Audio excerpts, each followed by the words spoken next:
Hola a todos, ¿qué tal? ¿Cómo estáis? Bueno, bienvenidos a un nuevo vídeo Finect en el que vamos a analizar este semestre que hemos dejado atrás en los mercados, en concreto en los fondos de inversión, y también a intentar tener visión sobre lo que nos viene, ¿no? Sobre qué puede esperar en esta segunda mitad de 2023, y lo vamos a hacer con un invitado que nos encanta tener aquí en Finect, Daniel Pérez Alegre. ¿Qué tal, Daniel? ¿Cómo estás? Hola, ¿qué tal, Vicente? Encantado de estar por aquí y charlar contigo, como siempre, sobre fondos y sobre mercados. Un auténtico placer. Daniel, bueno, es CEO y creador de Astralis IM y seguidor de, efectivamente, las tendencias en fondos, analizándolos también y ofreciendo ahí, ¿no? Desde el punto de ofrecer la mejor selección, también los mejores productos para los clientes que asesoráis, ¿no? Sí, es un poco la idea, revisar el mercado, buscar a los mejores fondos e intentar hacer las mejores carteras con ellos, algo tan simple como eso. Claro. Bueno, vamos a, si te parece, empezar por lo que ha sido el análisis del semestre, ¿no? Vamos a dividirlo entre varios bloques. Yo te propongo que hablemos primero sobre lo que ha sido la estrella, que es los fondos más conservadores. O sea, en España se han vendido muchísimo fondos de renta fija con vencimiento, sobre todo, que invierten en deuda de España e Italia. Pero a nivel global, los flujos han ido básicamente a fondos monetarios y de renta fija de mucha calidad. ¿Tú cómo lo has visto? Sí, es como de cierto, este año hemos visto una auténtica revolución. El activo más odiado que fue durante los últimos años, incluso el año pasado, que fue la renta fija, pues este año las miradas han vuelto hacia ella. Y como bien decías, empezamos el año con una tendencia muy fuerte hacia los fondos de España e Italia, que los bancos lo han convertido un montón, fondos de gobiernos, fondos incluso de vencimiento, algún garantizado y tal. Pero ya estamos viendo que el mercado está avanzando, ¿no? El mercado está avanzando. Y ya hemos visto que toda esta subida de tipos ya ha tenido una traslación bastante efectiva a los tipos de interés y a los fondos de inversión en sí, ¿no? Y aquí ya podemos entrar a comentar, por ejemplo, los fondos monetarios, que yo creo que son uno de los grandes ganadores este año, uno de los activos que más flujos de capital ha recibido, porque ha pasado de dar un rendimiento nulo o negativo, quitando las comisiones de gestión, allá nos vamos subiendo a fondos con cupones medios en cartera del 3,4, 3,5, 3,6, dependiendo del tipo de fondo monetario. Entonces, claro, es un activo que está muy bien porque había desaparecido de nuestro universo de inversión y de repente tenemos el activo con menor nivel de riesgo posible, que es básicamente el mercado monetario, el cash, etcétera, que te está dando un 3,5% extrapolado un año, ¿no? Muchos de estos fondos ya acumulan 1,2, 1,3, pero claro, a más subidas de tipos, más rendimiento, ahora ya está un poquito más estabilizado el tema, pero bueno, desde luego un activo muy interesante y como bien decías, quizá uno de los grandes protagonistas del año. No sé si podemos poner la pantalla de Finect para ir también viendo por las categorías. Aquí hemos entrado en finect.com y tenemos esta parte de rankings de fondos, ¿vale? Y aquí en renta fija, pues por ejemplo, vamos a buscar los monetarios. Vale, vamos a hacerlo bien, aquí están. Bueno, vamos a ir directamente a la sección de monetarios. El de Finect. ¿Vale? Entonces aquí tenemos, por ejemplo, distintos monetarios. Monetario a corto plazo de euros. Claro, hay una cosa que pasa, Daniel, que yo lo hablo mucho. Hay gente que me dice, hombre, pero ¿por qué los monetarios, si en 2023 están un 1,3, si las letras ya me están dando un 3,5? Sí. Y hay que explicárselo tú, que claro, hay que mirar a 12 meses al futuro. Claro. Pensad que al final, si integramos en el gráfico del rendimiento de un monetario en los últimos años o en este año, veríamos que ha sido una curva que ha sido subiendo de forma más progresiva y que cada vez tiene una pendiente de rentabilidad superior, ¿no? Esto en un gráfico que vemos evolución diaria se ve. ¿Esto qué significa? Que el rendimiento esperado de estos fondos está subiendo según los tipos de interés van subiendo. Efectivamente, ahí lo vemos que es una exageración el incremento de la curva. Y aquí la clave es la pendiente. O sea, no tenemos que pensar que eso ha subido así por el cambio o solo por el techo de los tipos, sino que los nuevos tipos van a marcar la rentabilidad futura. Entonces, ¿qué pasa? Claro, como este año empezamos con tipos más bajos y cada vez han ido subiendo de forma progresiva, cada vez los tipos son más altos y, por tanto, la pendiente de la curva se inclina, ¿no? Entonces, ¿qué pasa? Durante este año no hemos disfrutado durante mucho tiempo de tipos altos, los tenemos ahora, que estamos en los máximos de tipos de interés. Entonces, ahora mismo lo que tenemos que mirar como referencia de la rentabilidad que obtendremos a 12 meses es el cupón medio, ¿vale? Aquí, dependiendo de cómo invierte el monetario, si tiene pues más papel comercial, un poquito más de plazo temporal, si tiene corporativa, etcétera, hay muchos factores que no creo que sea conveniente entrar ahora, pero básicamente lo que hacemos es saber el rendimiento promedio de la cartera, que como digo está en torno al 3,4, 3,6, etcétera, ¿vale? Entonces, ese es el rendimiento que vamos a esperar, evidentemente, lo que llevamos de año, pues el 1,2, 1,1, sobre estamos aquí en la mayoría de los fondos, pero tenemos que mirar si invertimos hoy qué rendimiento esperable tenemos en los próximos 12 meses. Y aquí insisto, si los tipos de interés por una de aquellas siguieran subiendo y nos fuéramos a unos intereses superiores, pues cada subida de tipos haría que nuestro rendimiento futuro fuera mayor, igual que las bajadas de tipos harían que nuestro rendimiento futuro desde ese día en adelante fueran menor, porque un detalle importante es que estos productos no tienen sensibilidad a los cambios de tipos de interés, o sea, no les afectan en el precio, prácticamente no les afectan por las duraciones tan pequeñas que tienen, porque muchos son fondos a 30 días, deuda a 60 días, 10 días, incluso en el mercado diario.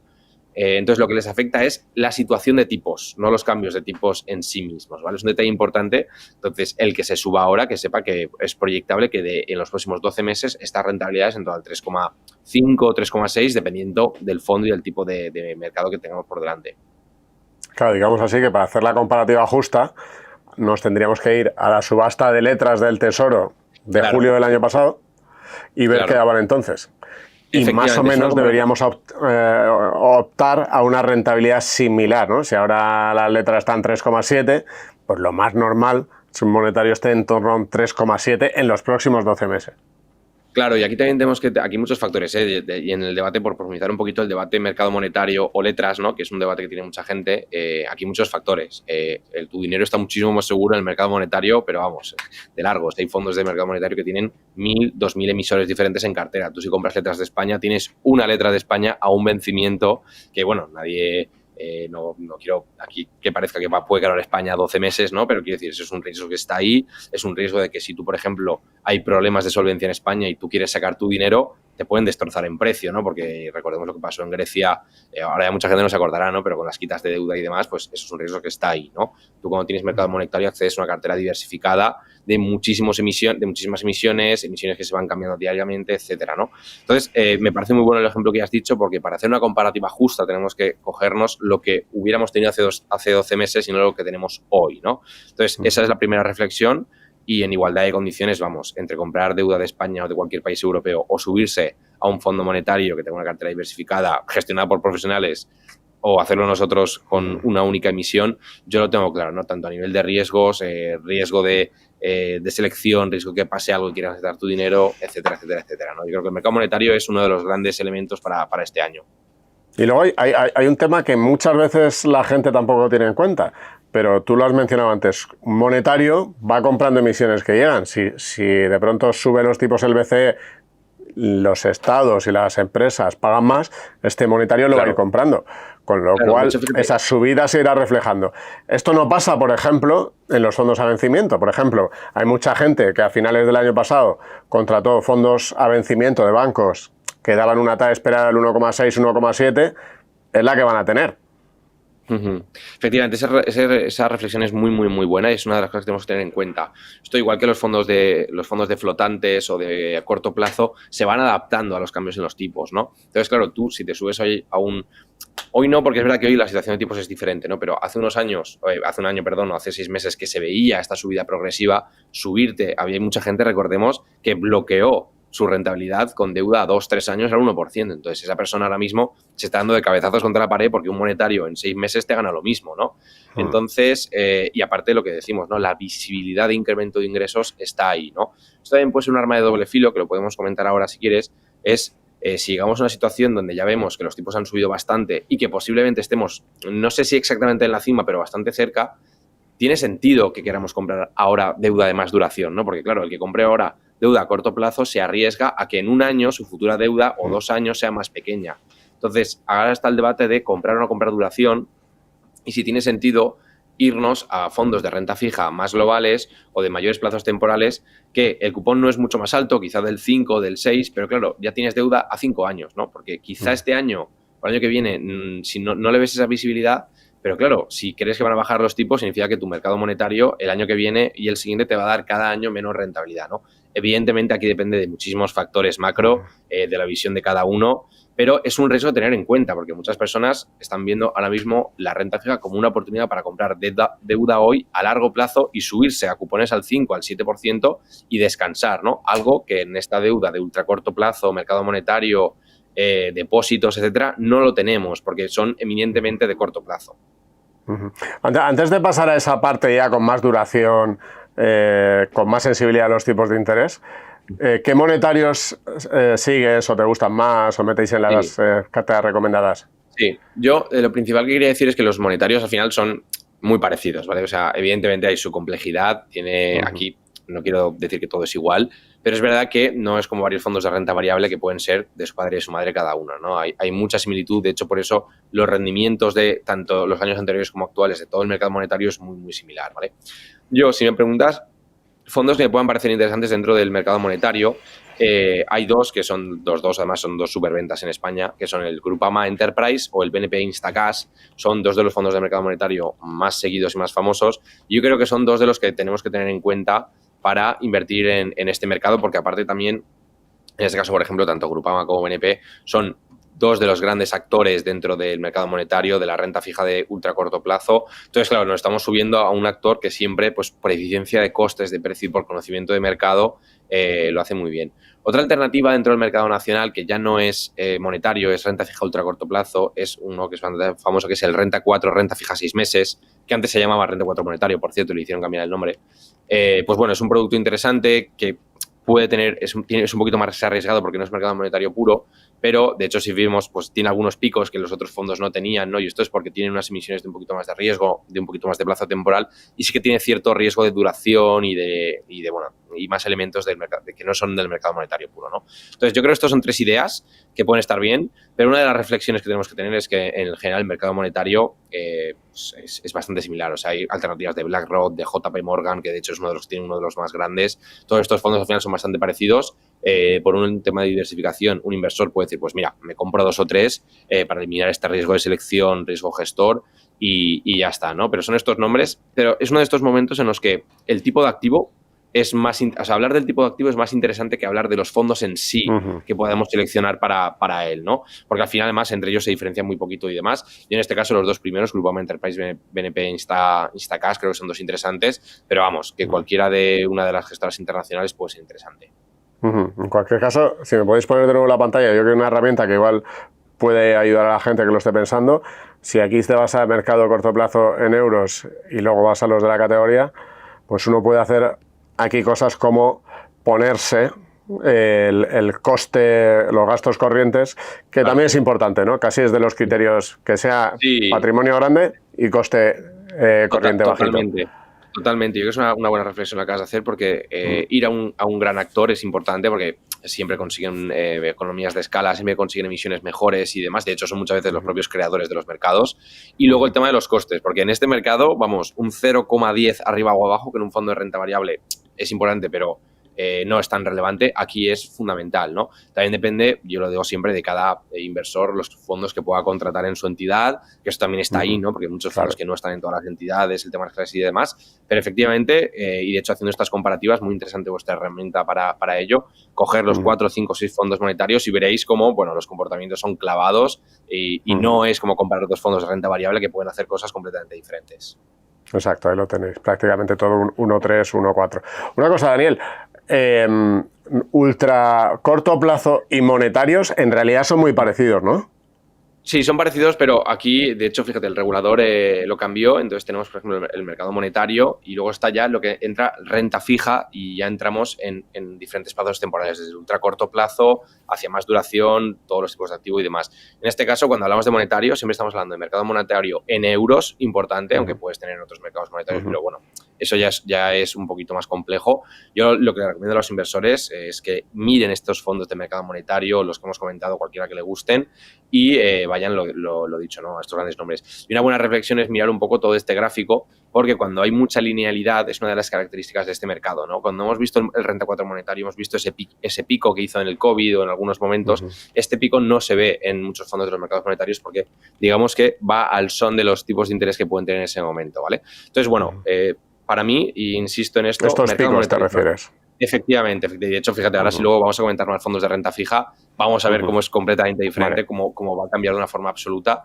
Pero mi gran reflexión es esta, ¿no? El mercado monetario es una cosa, esta deuda ultracorte, bueno, mercado monetario puro, deuda a días, semanas, etcétera, con lo que vendría a ser renta fija a corto plazo, incluso de más duración de años, etcétera. Por cierto, tuvimos hace poco en Finet a Ignacio Victoriano, que es el gestor del Renta 4, Renta Fija 6 meses, por si alguien quiere buscar la entrevista y consultarla. Vamos con esos fondos de renta fija que decías, en donde ya optamos a cupones un poco más altos, pero también, lógicamente, con mayor riesgo, porque al final sí tienen esa sensibilidad a los tipos.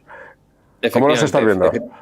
Efectivamente, aquí la gama es amplísima, ¿vale? Entonces, aquí la reflexión es, ya empezamos a ganar dinero. Pensad que si el nivel más bajo de riesgo, que es el mercado monetario, nos está dando pues, sobre el 3 y algo al año proyectable, según el tipo de fondo, etcétera, pues claro, todo lo que es más riesgo, en teoría, tiene unos retornos superiores, ¿vale? Evidentemente, no muy superiores por el estado de la curva de tipos y demás, pero sí que se nota, ¿no? Entonces, podemos empezar a subir y, pues, ir, por ejemplo, a deuda de gobiernos a corto plazo, podemos empezar a meter también deuda corporativa, incluso deuda de emergentes en algunas carteras. Entonces, aquí la reflexión es que podemos estirarlo hasta el nivel de riesgo que nosotros queramos, desde lo más defensivo hasta, como hemos comentado, deuda de alto rendimiento de mercados emergentes, que es evidentemente droga dura dentro de lo que es la renta fija, ¿no? La renta fija puede ser todo lo agresivo que queramos, ¿no?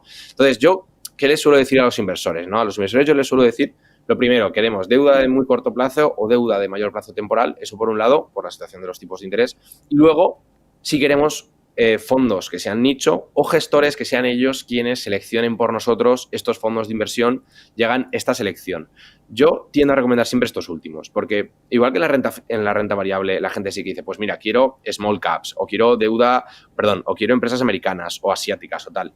La gente sí que tiene un mayor conocimiento de qué hacer y el por qué.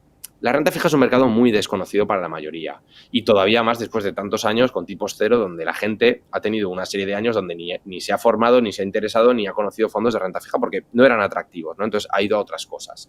Entonces, ¿yo qué les recomendaría a la mayoría de los inversores? Que busquen gestores que sean flexibles, que sean ellos quienes monten la cartera de renta fija. No digo que no sea malo que busquemos un fondo pues que invierta solo en deuda de gobiernos a muy corto plazo, no es malo si es lo que buscamos, pero muchas veces buscar este elemento, este tramo de mercado concreto nos puede llevar a errores o nos puede llevar a cometer fallos en la selección. Entonces, muchas veces es mejor decir, mira, cojo un gestor europeo o un gestor global, que él vaya decidiendo en cada momento dónde posicionarse en función de dónde estén los tipos de interés, del riesgo de cada mercado, etcétera, ¿vale? Entonces, yo aquí quiero comentar dos fondos que creo que son interesantes y que pueden ser alternativas razonables. Uno de ellos es un superventas en España, que es el M&G Optimal Income, que es un fondo de M&G, que es, por cierto, una de las gestoras más reputadas para tema de renta fija en Europa, y está gestionado precisamente por uno de los gestores estrella que tenemos, que es Richard Goodnoth, que es, bueno, pues toda una eminencia que ha construido todo el equipo de renta fija de M&G a su alrededor.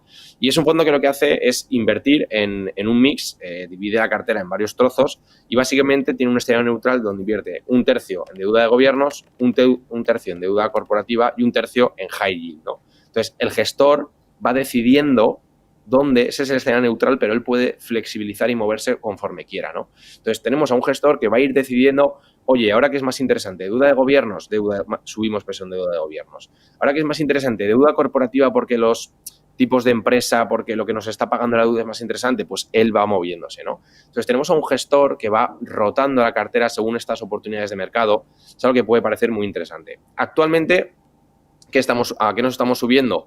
Pues nos estamos subiendo una cartera que tiene un cupón en torno al 5%, 5,2%. Aquí, que la gente no se quede con los datos, porque según cuando nos escuchen y claro, según el momento de mercado, puede cambiar rápidamente, porque ahora si hay una subida de tipos o tal, pues esto cambia rápido, pero más o menos en torno al 5 y pico, ¿no? Entonces, como decíamos, en el gráfico ya se ve que aquí ya hay muchos picos, hay mucha más volatilidad, y es un producto que el año pasado sufrió bastante. Este año aún no están despegando, pero aquí lo importante es que nos estamos subiendo a carteras que ya te están pagando el 5 y pico, con duraciones de 4 y emisiones de bastantes años. Entonces, ¿qué pasa? Si ahora mismo tenemos, y esto es una de las reflexiones que me quiero quedar, y esto es válido para todos los fondos de renta fija. Ahora, ¿cuál es el escenario en la renta fija? Y aprovecho para hacer una reflexión general. Si ahora tenemos un poquito más de subidas de tipos, sufriremos en precio. Pero ¿qué pasa? Ya tenemos un cupón, ya tenemos una rentabilidad que nos va a hacer que esa caída en la valoración de nuestros bonos no sea tan grande como lo que ya estamos cobrando. Entonces, aunque veamos un escenario negativo de más subidas de tipos, seguiremos obteniendo rentabilidades positivas. Evidentemente depende de la intensidad de las subidas, pero conceptualmente esto es lo que podría pasar. Y esto además luego serían más rentabilidad futura, tener que tenerlo en cuenta. ¿Qué pasa si no tenemos subidas de tipos de interés y nos mantenemos estables? En líneas generales lo que pasará es que obtendremos un rendimiento que debería atender al cupón medio que tenga nuestra cartera, 5 y pico. Evidentemente, las comisiones de los productos y si hubiera alguna quiebra, que esto es algo que también hay que decir, que evidentemente las quiebras, el incremento de riesgo de impago va a ir subiendo durante los próximos meses por el impacto de las subidas de tipos, ¿vale? Entonces, claro, tenemos esta visibilidad de lo que podemos ganar. Pero ¿dónde está el escenario más positivo? Y lo comentaremos también en la siguiente idea. ¿Qué pasa si bajan los tipos de interés? Si bajan los tipos de interés, ganaremos lo que ganemos por cupón más el rendimiento extra que obtengamos por el incremento del valor de nuestros bonos. ¿Por qué? Porque nosotros tendremos bonos, por decir un ejemplo, al 4 al 5%, que cada año serán más valiosos cuando haya bajadas de tipos, porque quiera comprar bonos, pues los tendrá que comprar pues, al 3, al 2, al 1,5 si hay bajadas fuertes de tipos de interés. Entonces, tenemos como estos tres escenarios. Entonces, ahora estamos en una especie de sweet point, de punto dulce en la renta fija, donde si no pasa nada, obtendremos unos retornos satisfactorios. Muchos de estos fondos ya te han dado el 2, 2 y pico, algunos el 3% de rentabilidad en el año. Si hay un escenario un poco hostil, pues sufriremos, pero no mucho. Pero es que si hay bajadas de tipos, podremos obtener rentabilidades bastante elevadas, ¿no? Entonces, bueno, esta es una reflexión, una primera idea de un gestor muy reputado, sobre todo especializado en Europa, y que puede ser interesante para inversores que busquen algo más allá de la renta fija corto plazo, incluso de la renta fija, más de bonos de gobierno solo de corto plazo, porque como hemos visto, este producto combina tres cosas diferentes. Que por cierto, Richard Bullock en su fondo de M&G Optimal Income puede tener un peso en acciones que ahora mismo tiene a cero. Sí. O sea, ahora, importante, claro, importante. Después de mucho tiempo en el que tenían algo de peso porque no daba rentabilidad a renta fija, ahora ya solo tiene renta fija. Y importante que es un fondo que está un poco mal categorizado. Es cierto que puede tener una parte en renta variable. Mucha gente considera que es un mixto, pero la realidad es que es un fondo de renta fija el 90 y pico % del tiempo, pero a veces cuando ve que la acción le es más interesante que el bono, puede tener unas pequeñas posiciones, ¿vale? Ahora mismo estaba cerca del 0% de exposición, pero en esencia es un fondo de renta fija. De hecho, M&G lo comercializa como un fondo de renta fija y lo tiene categorizado así, aunque es cierto que puede tener renta variable en la cartera. Buen matiz. Se nota que te los conoces, también. Sí, yo con Richard he estado alguna vez y efectivamente había un momento en el que él veía ese... Vamos, no es que veía la potencia de renta variable, es que como no había cupones en la renta fija, se tenía que ir a renta variable con un poquito de la cartera. Tampoco mucho, ¿no? Sí, sí. Pero si no vamos con la segunda idea. Vale, perfecto. La segunda idea, y este es un poquito más agresivo porque, como hemos comentado, monetario, uno un poquito en un perfil más intermedio de riesgo de renta fija, quería comentar algo un poco más agresivo. No es drogadura, porque evidentemente no es algo exagerado, pero quería comentar un fondo que me parece muy interesante, que es el Morgan Stanley Global Fixed Income.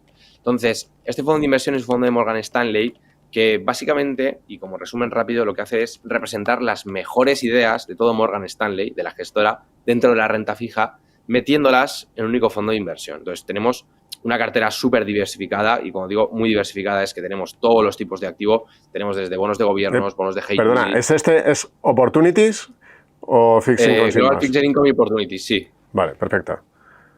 Morgan Stanley Global Fixed Income, sí. No sé si el apellido es Opportunities, pero creo que sí que es. Y si no, luego lo ponemos, ¿vale?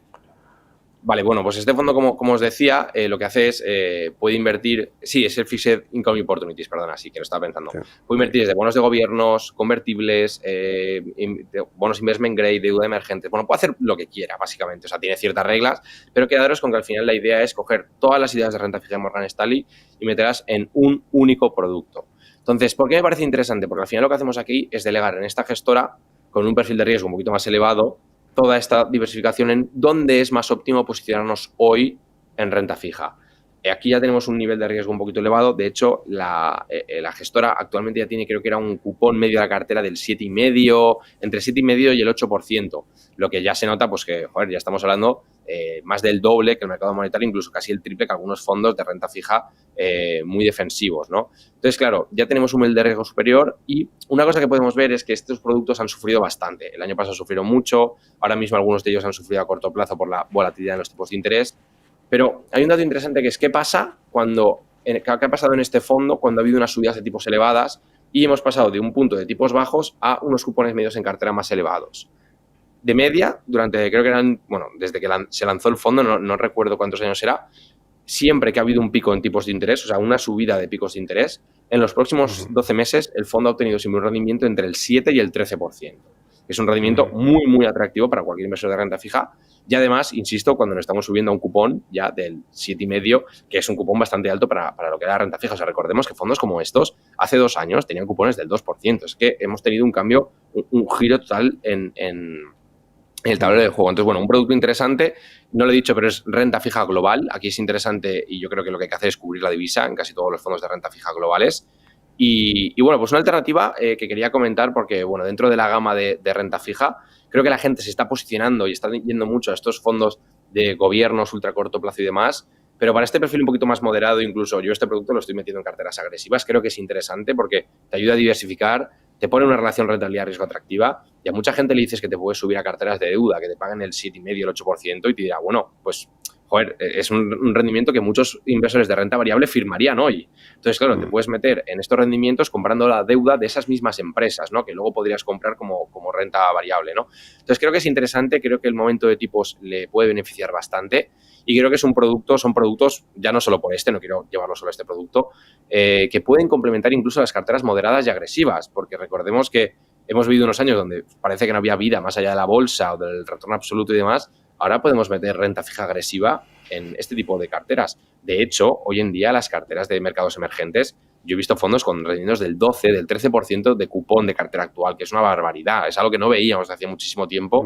a menos de que nos fuéramos, a high yield, empresas a punto de quebrar, ¿no? Entonces, ideas interesantes. Creo que además los dos son gestores o estrategias que los propios equipos deciden dónde estar, que creo que es algo muy sano para estos inversores de renta fija que lo que quieren hacer es delegar la inversión en productos y no estar ellos encima moviendo, pues ahora gobiernos, ahora corporativo, ahora ha habido cambios en los tipos y demás, ¿no? Que sea el propio equipo quien te lo haga.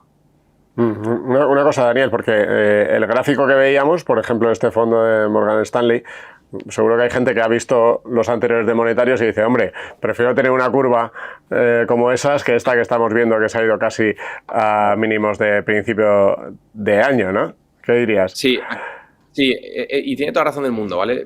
La mayoría de estos fondos, muchos fondos de renta fija, tenemos que tener claro que el año pasado perdieron un 10, un 12, un 15, hay muchos fondos de renta fija que el año pasado perdieron un 20.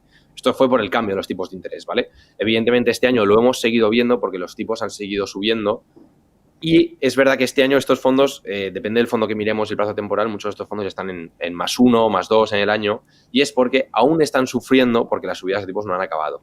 Pero aquí, ¿cuál es la reflexión? ¿Estamos viendo un final de las subidas de tipos? Desde luego ya está en precio, porque la Fed y los bancos centrales ya han dicho que estamos viendo un poco el final del túnel, por así decirlo. Están jugando con ello porque no lo quieren decir, pero más o menos podemos intuir que estamos cerca del final. Entonces, ¿cuál es mi reflexión? Esto es como cuando un fondo cae un 30 o un 40% o un gran índice cae un 30 o 40%. Yo no sé si caerá un poquito más o un poquito menos. Lo que sí que sé es que es un buen punto de entrada, porque cuando se acaben las caídas y comience la recuperación, este producto ya no solo ganará lo que le toca ganar porque las empresas crezcan, sino por el entorno de mercado que le favorecerá. Ahora estamos en esta situación en la renta fija. Ahora estamos subiendo en unas carteras que ya tienen unos cupones que están en máximos de los últimos años, incluso de todo el histórico de muchos de estos fondos, cuando no tienen mucho histórico.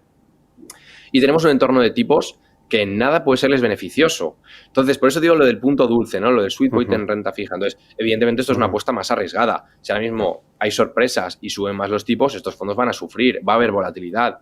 Pero claro, por eso estamos hablando de unas rentabilidades mucho más superiores, ¿no? El que no quiera nada de riesgo, pues que se vaya al mercado monetario, que tenga su 3% y a dormir. Pero ¿qué pasa? Claro. El que compre estos productos puede estar disfrutando de rentabilidades y de tipos de interés altos de su cartera durante muchos años, durante más años, ¿no? Entonces, son productos diferentes y por eso quería empezar por este monetario y empezar por algo así, que tampoco estamos hablando de un producto extremadamente agresivo, ni mucho menos, pero claro, ya se ve, si comparamos un monetario con este, pues se ve el cambio en la volatilidad, porque claro, no tiene nada que ver un producto con otro, son animales completamente diferentes. Claro, en el momento en que empezaran a bajar tipos, lo que decíamos antes, la rentabilidad esperada del monetario bajaría, en cambio, estos fondos pasarían al contrario, ¿no? Probablemente empezaría. Claro. Vamos a hablar de otra categoría que sí lo está haciendo realmente bien, que es renta variable global.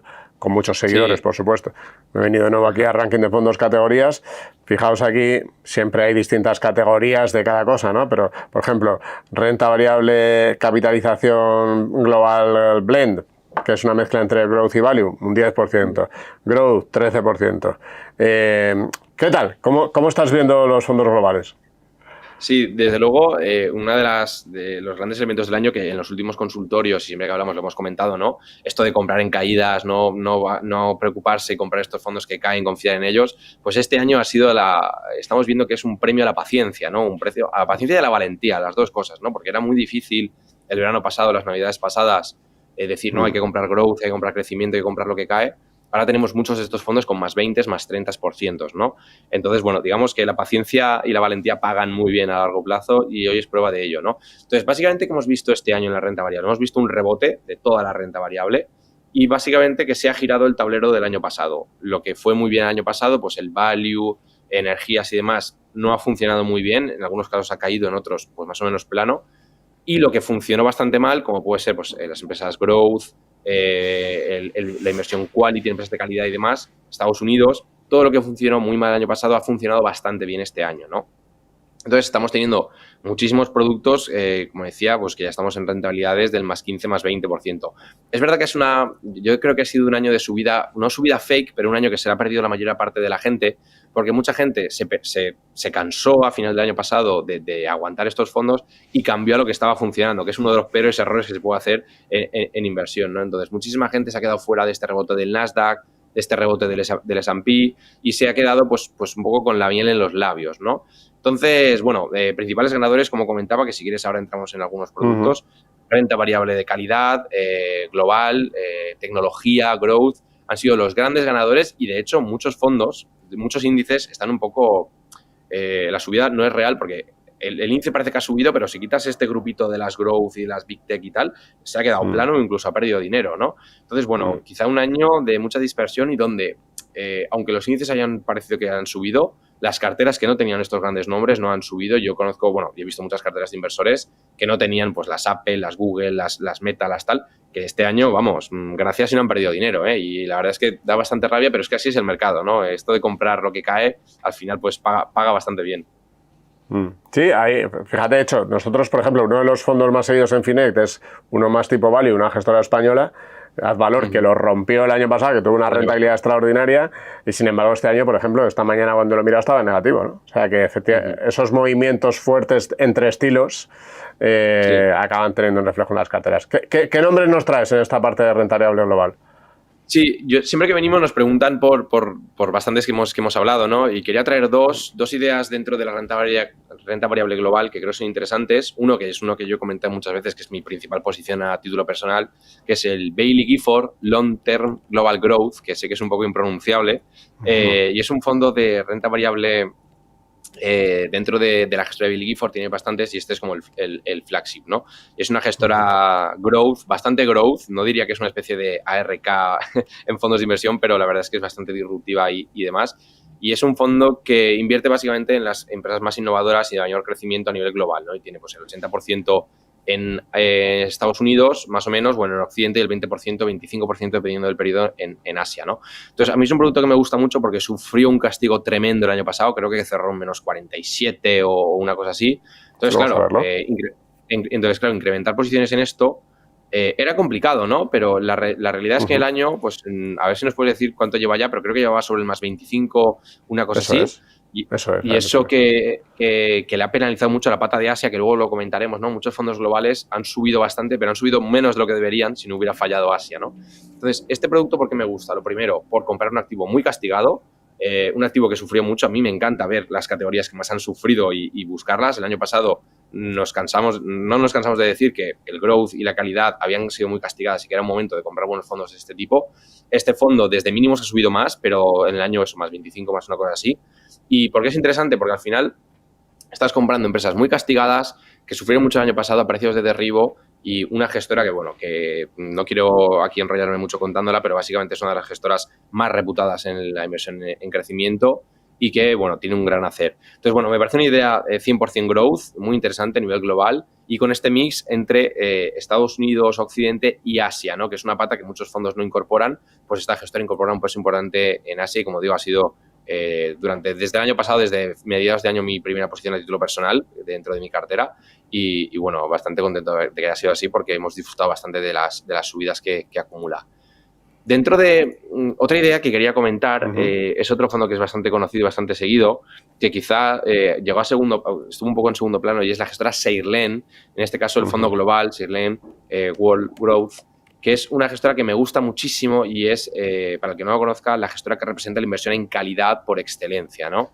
Invierte en una cartera concentrada de unos 20-25 empresas, creo que ahora tiene 22, 23 en cartera, de empresas de calidad. Y bueno, pues en el año también ha funcionado bastante bien, no ha subido tanto porque no es tan exagerado, creo que lleva un más 18, más 20% en el año, depende de cuándo lo estemos mirando. Sí, y 18,6 bueno, ahora. Pues mira, y ahí vemos el gráfico, ¿no? Una gestora que, como veis, una trayectoria bastante intachable y que de repente, pues una fuerte caída, pues comprar en caídas siempre está muy bien en este tipo de productos, ¿no? Entonces nos subimos una cartera concentrada de empresas de la mayor calidad posible, no tanto crecimiento como el anterior, pero que, bueno, ha demostrado un gran hacer y unos grandes rendimientos a largo plazo. Creo que ha anualizado a 10 años, creo que más de un 11, un 12%, y eso de la gran caída del año pasado. Y al final creo que es una alternativa interesante, ¿no? Mucha gente dice que quiere empresas de calidad, pero no se da cuenta que muchas veces hay que comprar la calidad después de que haya una fuerte corrección, ¿no? Y muchas veces el año pasado nos centramos en rotar a lo que estaba subiendo y este es otro ejemplo de que había que rotar a lo que había caído, ¿no? Insisto, no está siendo tan rentable, pero bueno, es uno de estos fondos que en relación rentabilidad-riesgo lo puede hacer muy bien. Es un fondo que además siempre había destacado por ser capaz de captar una parte menor de la caída, mucha menos la caída que la subida, entonces eso hacía destacar a largo plazo. El año pasado sufrió más de la cuenta, entonces siempre un gran momento para fijarnos en fondos así. Sí, estaba intentando hacer la comparativa, vamos a buscarlo por aquí, el anterior que era el Baillie Gifford.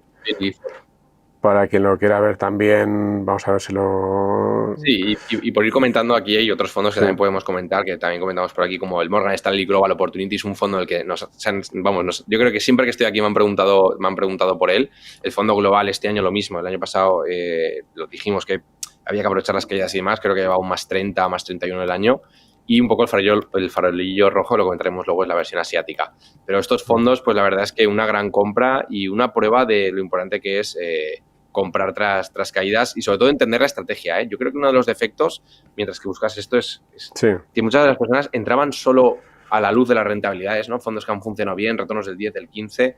Pues no, lo que hay que hacer es entender la estrategia muy bien y entender cómo funcionan los fondos. Y cuando tienes eso claro, es que compras estos productos cuando hay caídas sin que te duela ni lo más mínimo, en vez de salir de ellos, que es lo que por desgracia ha hecho bastante gente. Sí, al final, en Finet, por ejemplo, hay fondos, el de Sheirlen que comentaba, ¿no? Que son súper seguidos, que han ganado mucha popularidad en los últimos años. Lo que pasa es que, claro, lo que sucede muchas veces, ganan popularidad cuando están en máximos, ¿no? Luego la gente ya empieza a desencantarse y probablemente para el inversor de largo plazo el mejor momento es cuando la gente empieza a desencantarse. Claro, y una cosa muy interesante es lo que pasó el año pasado, ¿no? O sea, nos preguntaban mucho por ello y si lo piensas, y esto pasa como en la reflexión de los monetarios, ¿no? Podemos mirar el plazo a 2-3 años ya, pero ¿qué pasó el que compró hace 6 meses, hace un año? El que compró hace un año, el que hizo la rotación de cartera hace un año, le ha salido fatal, quiero decir, o sea, ha renunciado a fondos que han subido un 20, un 30 para comprar fondos como uno que comentabas antes o más, de perfil value o de energías y tal, que igual te han caído o igual no te han caído pero no te han hecho nada, ¿no? Entonces el coste de oportunidad está aquí, ¿no? Y mi reflexión es esa, muchas veces comprar lo que más ha caído, pero sobre todo entender los productos es la mayor fuente de rentabilidad. Bueno, lo que quería mostrar antes, si lo podemos poner, es el comparador, pues por ejemplo, alguno de los que ha comentado, una cosa que suele hacer muchísimo la gente, por ejemplo, es comparar con indexados. Que si quieres también la comparativa, porque los indexados lo han hecho bien por ese peso que tiene la tecnología, ¿no? Sí, claro, aquí el debate de los indexados es interesante meterlo, porque claro, este ha sido otro año donde el crecimiento, el growth y las grandes han tirado del mercado, ¿no? Entonces, muchos productos, si los ponemos contra indexados como ellos, lo han hecho igual, un poquito mejor, un poquito peor y similares. Aquí, ¿sabes cuál es el problema, Vicente? Que nos olvidamos de comparar contra las otras alternativas. O sea, ¿qué ha hecho el value? ¿Qué ha hecho las small caps? Claro, o sea, nos olvidamos de que también hay gente que se indexa con las small caps. Si buscas el índice de small caps crecimiento, te han perdido dinero en este año. Es que muchas veces, pues, por desgracia, o por suerte por desgracia, el índice que todos seguimos es el MSCI World, que es un índice que, por cierto, este año lo está haciendo súper bien, o el Nasdaq, ¿no? Que creo que llevaba un 30 y largos en el año, ¿no? Por tirando a Apple y todas estas, tirando del carro, ¿no? Entonces, aquí yo creo que aparte de la reflexión de cada fondo compararlo contra sus indexados, que hay que hacerlo siempre, ver si son productos que aporten valor, es vale, pero ¿qué pasa contra el resto de alternativas, no? Porque muchas veces lo difícil ha sido acertar, igual que hablamos con los monetarios, ¿no? Hablar de la categoría. El año pasado, donde estaba el dinero, era en rotamos a value o no rotamos a value. Ahí es donde estaba la decisión. Que compraras un fondo growth o otro, o sea, que compraras Morgan Stanley Global Opportunities, Bailey Gifford o Allianz, era más o menos irrelevante. Donde estaba el dinero era en qué categoría nos posicionamos. Entonces, ese es uno de los debates que a mí me parecen más interesantes. Muchas veces los indexados nos llevan a olvidarnos de esa distinción porque es como el famoso, ¿no? Entonces, yo le diría a los inversores, pensad en todas las alternativas que hay y realmente este año lo que más ha pagado, lo más rentable de todo ha sido growth, Estados Unidos y todo este segmento tecnológico, etcétera. Todo lo demás, la verdad es que no ha hecho prácticamente nada. Vamos con Asia, que precisamente probablemente por el peso de China ha sido la gran decepción, ¿no? Todo el mundo decía, la reapertura de China, el momento económico va a tirar del mercado, y no. Totalmente, así es. Yo creo que la reflexión de Asia es muy interesante. Lo hemos introducido antes un poco y quería conectarlo con lo que hemos comentado antes, ¿no? El año pasado, al tramo final de año, Asia funcionó bastante bien, desde mínimos, y bueno, sí, desde mínimos ha rebotado bastante, aunque ahora en el año esté funcionando mal. Quizás otra vez el momento de mirar Asia, ¿no? Entonces, quería traer varios productos y hablar de ella porque, primero, ha impactado en muchos fondos globales. Recordemos que dos fondos como los que hemos comentado, de Bailey Gifford y Morgan Stanley, han subido un 30 o 25-30%, pese a que el 25% de la cartera en Asia les ha lastrado. O sea, realmente son fondos que te han ganado un 40% con la parte invertida en mercados desarrollados y han perdido un poco de dinero con la otra. Pues esto nos está impactando, ¿no? Entonces, ¿qué está pasando? Básicamente hemos tenido una caída general en los mercados asiáticos, menos Japón. Japón lo voy a dejar aparte porque es un mercado que sí que está funcionando. ¿Y por qué está funcionando mal Asia? Por China, y lo has dicho bastante bien, ¿no? Y quería traer dos productos que son, bueno, uno es bastante seguido y otro es otro que me parece interesante. El primero es el Morgan Stanley Asia Opportunities, otro producto porque nos han preguntado siempre que venimos aquí y que yo creo que me parece muy interesante que la gente lo mire si quiere invertir en renta variable asiática de crecimiento y que está gestionado por el mismo gestor que el Global Opportunities, por Christian Heuch y todo el equipo de Counterpoint de Morgan Stanley. Entonces, bueno, no, perdón, por el equipo el equipo Opportunities. Entonces, bueno, ¿qué es interesante de este producto? Al final, es un producto que si pones el gráfico la gente se va a asustar porque cayó en el 2020... Vamos a ponerlo porque si lo pones efectivamente desde los máximos, ha sido, bueno, para salir corriendo, por decirlo de una forma suave, ¿no? Entonces, un producto muy, muy castigado, pese a que ha tenido años muy, muy buenos, muchos años con más 40, más 20, más 60, desde los máximos no están levantando cabeza. Esto no es algo que, por cierto, que impacte solo a este producto, es algo que está impactando a todos los fondos chinos, asiáticos. De hecho, creo que desde los máximos de 2014-15, China, si lo ves, con la caída actual está otra vez en línea. Entonces, ¿por qué creo que es interesante? Pues por la misma reflexión de antes, ¿no? Estamos hablando de un equipo que es realmente potente, el equipo que lleva este fondo, un equipo que ha ganado en la cartera, el fondo global, creo que era un 14% anual durante los últimos 10 años, o un 13% global, si incluimos la caída del año pasado. Pues esta gente sabe hacer cosas, sabe invertir, ¿no? ¿Y qué pasa? Pues que estamos viendo un efecto arrastre muy grande. El mercado asiático está sufriendo mucho, estamos viendo dudas de la reapertura de China, dudas del poder económico de China. Hubo una gran subida, de hecho este fondo rebotó un 40% desde los mínimos que creo que fue del año pasado hasta en Navidades y tal. Tuvo una fuerte subida, efectivamente, ahí lo puedes ver, una subida muy, muy fuerte, que básicamente estamos ahora recogiendo una parte de la subida, pero no hemos llegado a los mínimos, ¿no? Efectivamente, hemos tenido, que eso parece que no, pero creo que fue un más, lo vi otro día, creo que fue un más 40 o algo así, pero hablo de memoria. Sí, 36 a 51 de valor liquidativo, casi un 50, creo. Vale, pues efectivamente, entonces una subida muy, muy, muy fuerte y ¿qué pasa? Pues ahora estamos viendo caídas y dudas, porque una vez más la gente entró justo después de esta subida y ahora otra vez estamos en las mismas, ¿no? Entonces, ¿qué reflexionaría yo? Creo que Asia es uno de los mercados que debemos tener en cartera a largo plazo. Creo que una vez más comprar en caídas es algo razonable y sobre todo comprar en caídas en un mercado que ha funcionado una estrategia que ha funcionado muy bien a largo plazo. Evidentemente aquí tenemos que confiar en Asia. Hay mucha gente que me dice, no, es que yo no me fío de Asia, creo que es un mercado que no funciona. Pues bueno, si no es un tipo de activo que te interesa, pues no hay que tenerlo. Pero yo me cojo a esta reflexión. Hemos visto durante varios momentos en la charla que comprar lo que ha caído ha funcionado.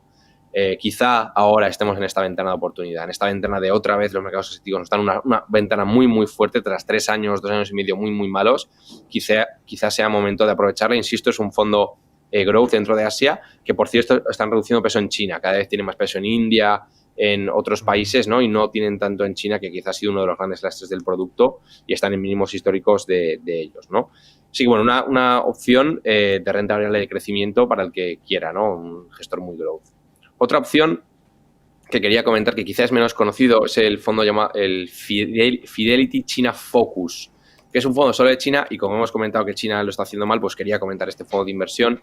Este es un fondo que lo ha hecho, bueno, prácticamente no ha hecho nada en los últimos 3 años, pero si tuvieras la comparativa contra el índice sería increíble, porque es un fondo que durante los últimos 3 años ha pulverizado al mercado. De hecho, en el 2021, lo estoy viendo ahora en Morris, también te lo digo, le sacó un 18% a su índice, o sea, pese a solo ganar un 3, evitó perder toda la caída en el 21. En el 22 le ganó un 20% al índice, o sea, ganó un 3 cuando el mercado cayó un 17, y este año está plano, creo que lleva un 0, un -1, cuando el mercado ha caído un 7%, ¿no? Entonces es un producto que está aguantando muy, muy, muy bien por el enfoque que tiene la gestora. Por cierto, es una mujer, Jingning, un equipo muy oportunístico que hace un enfoque muy táctico y que les ha funcionado muy bien, ¿no? Entonces, están apostando mucho por la economía real de China. Bueno, ahora están rotando la cartera, pero para quien quiere invertir solo en China, con un enfoque oportunístico, a veces value, según la situación del mercado, creo que puede ser bastante interesante, y sobre todo para no salirnos de esto, para no ir solo a estos nombres super growth. Y creo que es interesante, ¿no? Quería tener un fondo chino porque mucha gente nos pregunta por él y creo que es realmente interesante. No tenemos los índices en concreto en Finet, pero he hecho lo que yo suelo hacer para comparar fondos de gestión activa con los índices, que es irme a un fondo indexado. En este caso, lo que estamos comparando aquí es el Fidelity China Focus, que es la línea azul, con el indexado que tiene Pictet sobre China, que es el Pictet China Index, y ahí podéis ver efectivamente como en el saldo de 3 años el comportamiento, pues fijaos, las cifras son... Pues claro, hay que tener en cuenta que cada uno está en su valor liquidativo. Para comparar, en realidad tendríamos que irnos aquí, que están pasadas a euros, y ahí podéis ver también cómo la columna del Fidelity China Focus pues lo hace bastante mejor que el del indexado de Pictet sobre China. Una pregunta, porque estamos hablando de fondos más tipo growth, con ese fuerte peso en tecnología. No sé si estás volviendo a ver interés de los clientes en fondos tecnológicos o todavía está la gente un poco escaldada de 2022. No, ya se nota lo que hablábamos antes, ¿eh? No hay nada como... Creo que una cosa que está pasando es que el precio marca la narrativa. Entonces, lo que está pasando es que hemos pasado de odiarlos, ahora otra vez la gente vuelve en los flujos, ahora con el tema de la inteligencia artificial, el fondo de Allianz y todos estos están recibiendo un montón de capital, están entrando... ¿Por qué? Porque al final la gente solo hace falta que el mercado suba un 10, un 15 para todas las ideas de que el mundo se acaba, se te olviden y vuelvas a pensar que esto vuelve a la fiesta, ¿no? Entonces, yo sí que estoy viendo, no estoy viendo que sea tan exagerado como en otras ocasiones, pero sí que estoy viendo que la gente dice, bueno, pues igual este discurso de que el mundo se acaba, del value y tal, pues no era para tanto, ¿no? Porque es que, insisto, claro, es que el mercado es soberano y si te enchufan un -35 contra un -5, pues dices, pues mira, pues me he equivocado. Al fin, bueno, me he equivocado, por lo menos por ahora el mercado está teniendo esto. Entonces, yo no estoy viendo una rotación muy, muy fuerte hacia value, hacia growth, pero sí que estoy viendo que la gente ya se le está empezando a acabar la paciencia con el value, ¿no? Yo sí que creo que digamos que el 2022, como reflexión, ha dejado a mucha gente traumada, ¿no? Porque mucha gente entraba solo al calor de las rentabilidades y no se esperaba comerse un -40. Porque recordemos que muchos de estos fondos growth, y yo siempre lo quiero recordar, cayeron un 45, un 50, algunos fondos ultra growth han caído un 58, 56, eso es una barbaridad. Entonces, claro, hay mucha gente que de esa aún no se ha recuperado. De hecho, aunque haya el growth aún está en fase de recuperación, no ha vuelto a los máximos ni de lejos, que eso también lo digo para que la gente que piensa, no, me he perdido la fiesta. Bueno, para nada, porque es que ni hemos vuelto a los máximos previos, no estamos hablando ni de que hayamos recuperado las caídas, ¿no? Pero claro, nosotros estamos hablando de qué hacer ahora, que es lo importante, ¿no? No que hubiera que haber hecho en otro momento. Entonces, yo lo que sí que estoy viendo es que la gente está diversificando un poco más. Que la gente pues sí que mezcla este growth con algún producto quizá value, algún mixto, y quizá hemos perdido esa época de concentrar en un único estilo. Yo creo que es algo muy positivo. España venía de una época, yo me recuerdo, 2013, 14, 15, que el mundo se acababa en el value, parecía que no había otra cosa que el value investing. Ahora hemos visto otra época donde el growth y la calidad ha tenido mucho protagonismo. Entonces yo creo que el inversor promedio está madurando, está viendo que ya está entendiendo lo que son los factores, lo de las small caps y tal, y cada vez hay carteras más diversificadas y más multiactivo, algo que yo considero que es bastante interesante y que sin duda siempre le da más opciones al inversor, que al final es la clave, ¿no? E insisto, como comentaba al principio, no solo renta variable, también la posibilidad de meter renta fija en las carteras, que es algo que no se hacía o que muchos inversores no hacían anteriormente y que ahora hemos vuelto a ver.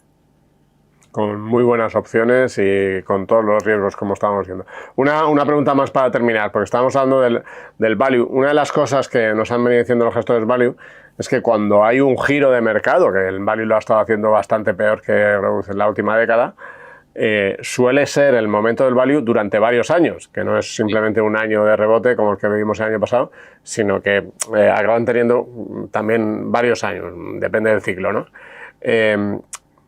No sé cómo lo ves, porque es verdad que sí que hemos tenido un comportamiento positivo, que este año no lo están haciendo bien, pero claro, si sucediera esto, si estamos al principio de un ciclo de value... Sí, es una reflexión y podemos estarnos una hora hablando de este tema sobre value growth. Y no solo value growth, porque de hecho ahora parece que solo existe value growth, pero ahora, por ejemplo, han entrado otra vez en escena las empresas de dividendo, las estrategias de dividendos. Ahora se habla mucho de las small caps, se habla mucho de los temáticos, ¿no? Pero es verdad que el eje fundamental, factorialmente hablando, que me encantaría un día hacer un vídeo hablando de factores con vosotros, es el value y el growth, ¿no? Parece que son los dos principales. Entonces, ¿qué está pasando? Es cierto que lo mires por donde lo mires, en todas las métricas te dice que el value, pese a lo del año pasado e incluso el anterior, porque llevaba 2 años bastante buenos respecto al growth, sigue en una gran infravaloración, ya no solo el value, sino también el segmento de small caps. De hecho, había visto hoy un informe que decía que estamos en récord absoluto desde que había datos de infravaloración de las small caps respecto al growth y tal, ¿no? Entonces, puede ser que sea así, ¿vale? Pero yo creo que el mercado es más eficiente que nos pensamos. Lo que nos pensamos, creo que las empresas value muchas veces, las empresas que están baratas por algo. Aquí es un punto filosófico, incluso podríamos ponernos aquí trascendentales, pero creo que ya esa prima value creo que está desapareciendo. Yo ya no soy tan positivo como que al mercado antes parecía que era comprar empresas con PER 8, PER 7 y a dormir. Y eso que Benjamin Graham y los primeros iniciados en el value lo hacían, hoy en día pues ya no es tan válido. Entonces yo creo que esta prima del value ha cambiado, creo que el mercado ha cambiado, creo que la calidad, la fuerza de los balances, los intangibles han cambiado y que muchas veces el crecimiento de las empresas es más importante que la valoración. De hecho, yo siempre que hablo con los gestores y les pregunto por este tema, en su proceso, cómo ven el dilema entre comprar valoraciones baratas o comprar algo más de crecimiento. Y si te fijas, muchos fondos, incluso fondos que eran value antes, ya son cada vez más blend. En Morningstar te salen como más intermedios porque se han dado cuenta que el crecimiento muchas veces es más importante que comprar, y lo voy a decir con toda la calidad del mundo, que comprar mierda barata. Porque muchos fondos value realmente te compran empresas que no son buenas, que no son de calidad, aunque ellos lo digan. De hecho, en las métricas de calidad salen fatal, solo que están muy baratas. Y una reflexión es que el mercado no es tonto. El mercado, lo bueno, bonito, barato no hay nada, o es muy difícil de encontrar. Normalmente si algo está muy barato es por algo, eso, porque no crece, o porque es un mercado que está en caída, o porque la empresa tiene problemas, ¿no? Se puede ganar mucho dinero con el value. No digo que no, y hay fondos value buenísimos, y a mí me encanta, nosotros tenemos fondos value en las carteras, pero a nivel estructural creo que eso de comprar solo value y esperar batir al mercado solo comprando value ya no tiene por qué ser así, y esto es una visión mía. Dicho esto, aquí tenemos que entrar en también el ciclo económico, cada uno que considera que va a pasar. Yo creo que tras el gran castigo de las growth, un escenario de tipos altos, pero que probablemente vayamos hacia suavizarlos, creo que posiblemente el growth lo pueda hacer mejor. Pero aquí hay muchísimos factores que entran en juego, y ya no solo factores, sino un tema de visión de mercado del inversor. Inversores que me dicen, es que yo no quiero comprar fondos con valoraciones PERES 20, PERES 30, incluso PER elevado o cualquier otra métrica de valoración, ¿no? Entonces, yo creo que los inversores tienen que entender qué hacen sus fondos, entender qué prefieres, un fondo que compra una empresa muy buena que crece de forma sostenida pero que está cara, o quieres una empresa que está atravesando problemas pero que está barata, ¿no? A mí una cosa que me sorprende es que cuando hablo con inversores de fondos value, les digo, no, es que este gestor está comprando empresas en problemas. Y dicen, ¿cómo que en problemas? Sí, por eso está barata, ¿no? Si no, no sería así. Las empresas muy buenas no están tan baratas, ¿no? En cambio, cuando tú le demuestras, ¿no? Es que hay otros gestores que hacen otra cosa, que compran valoraciones más altas, pero empresas que tú todos los días compras sus productos, empresas que crecen de forma sostenida, empresas que están con múltiplos o con una salud financiera mucho más elevada, dicen, coño, pues tiene sentido igual dormir más tranquilo y hacer esto, ¿no? Entonces, bueno, es un debate muy profundo.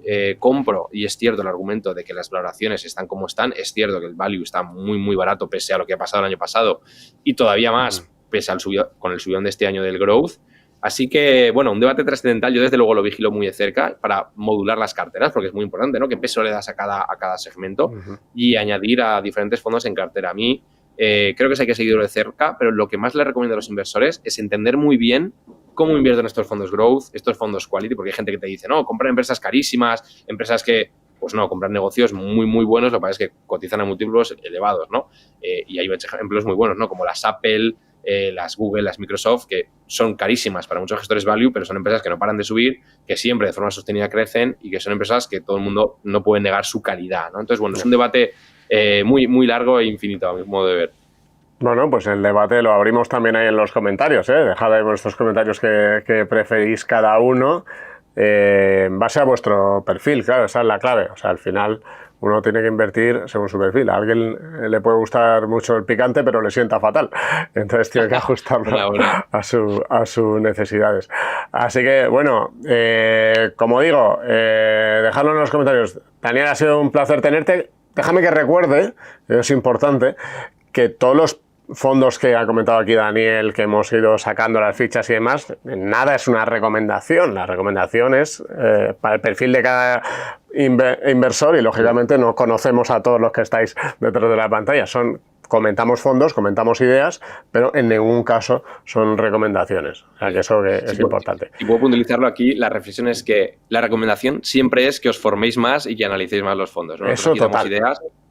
Exactamente. Yo lo que os recomiendo, aparte, has comentado antes varios ejemplos donde tenéis vídeos vosotros, de los fondos que hemos comentado, los buscáis en Finec, los buscáis en el canal de YouTube de Finec y seguro que encontráis un montón de vídeos de los gestores o los equipos hablando y si os encajan, hacer vuestros deberes y si os encajan ya, veréis lo que hacéis, ¿no? Pero siempre la recomendación es que investiguéis y que aprendáis. Eso es lo más importante. Estamos totalmente de acuerdo. Así que nada, muchísimas gracias por tu tiempo, Daniel. Ha sido un placer. Un placer, como siempre, y aquí encantado de ayudaros en lo que pueda. Bueno, muchas gracias a los que habéis seguido también este vídeo, habéis estado comentando y lo vais a compartir. Nos vemos ya en el siguiente vídeo Finect.